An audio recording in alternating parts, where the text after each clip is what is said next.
விழுப்புரத்தில் செஞ்சியில் செய்தியாளர்களை நாதக பாதுகாவலர்கள் தாக்க முயற்சி ஏற்பட்டதாக செய்தியில் நாம் பார்த்துக் கொண்டிருக்கிறோம். போராட்ட நிகழ்வை செய்தியாக சேகரிக்க விடாமல் தடுத்ததாக தகவல் வெளியாகி இருக்கிறது. செய்தியாளர்களுக்கும் நாதக பாதுகாவலர்களுக்கும் இடையே தள்ளுமுள்ளு ஏற்பட்டதால் அங்கு பரபரப்பு சூழல் காணப்படுகிறது. இது குறித்து கூடுதல் விவரங்களுடன் இணைகிறார் செய்தியாளர் ஆல்வின். அங்கு என்ன நடந்தது, விவரங்கள்? விழுப்புரம் மாவட்டம் செஞ்சியில் தற்போது யுனெஸ்கோவால் பாரம்பரிய சின்னமாக செஞ்சிக்கோட்டையானது அறிவிக்கப்பட்டுள்ளது. இதனையடுத்து பல்வேறு தரப்பினரும் செஞ்சிக்கோட்டையானது தமிழர்களின் பாரம்பரியான சொத்து எனவும் இது மராட்டியர்களுக்கு சொந்தமில்லை எனவும் பல்வேறு போராட்டங்களை தற்போது அறிவித்து செய்து வருகின்றனர். இந்நிலையில் இன்று நாம் தமிழர் கட்சி ஒருங்கிணைப்பாளர் சீமான் தலைமையிலான பொதுக்கூட்டம் ஆனந்த கோனுக்கு சொந்தமான கோட்டை இது என்று ஒரு பொது கூட்டத்தை ஏற்று கண்டன உரையாற்றி வருகிறார். இந்நிகழ்ச்சிக்காக செய்தி சேகரிக்க சென்ற செய்தியாளர்களை செய்தி சேகரிக்க விடாமல் பாதுகாவலர்கள் தடுத்து நிறுத்தியதால் அப்பகுதியில் பரபரப்பு ஏற்பட்டது. இதனையடுத்து செய்தியாளர்கள் அவர்களுடன் செய்தி சேகரிக்க அனுமதிக்குமாறு கோரிக்கை வைத்தனர்.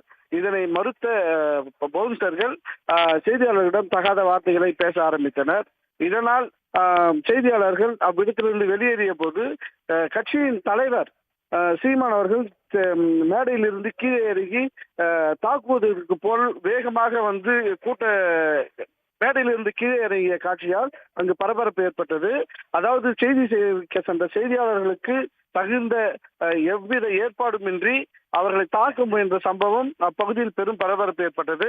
இதனையடுத்து செஞ்சி காவலர்கள் அப்பகுதிக்கு வந்து உடனடியாக இப்பிரச்சனையை செய்தியாளர்களை வெளியே பாதுகாப்பாக கூட்டத்திலிருந்து வெளியேற்றி அனுப்பினர். இச்சம்பவத்தால் அப்பகுதியில் பெரும் பரபரப்பு ஏற்பட்டது. மேலும் கட்சி தலைவர் ஒரு கூட்டத்தில் ஏற்படுகின்ற பிரச்சனையை சமாதான பேச்சுவார்த்தையில் ஈடுபடாமல் தாக்க முயற்பது போல் இறங்கி வந்த காட்சி சமூக வலைதளங்களில் பரவி பெரும் அதிர்ச்சி ஏற்படுத்தியுள்ளது. தகவல்களுக்கு நன்றி ஆல்டன்.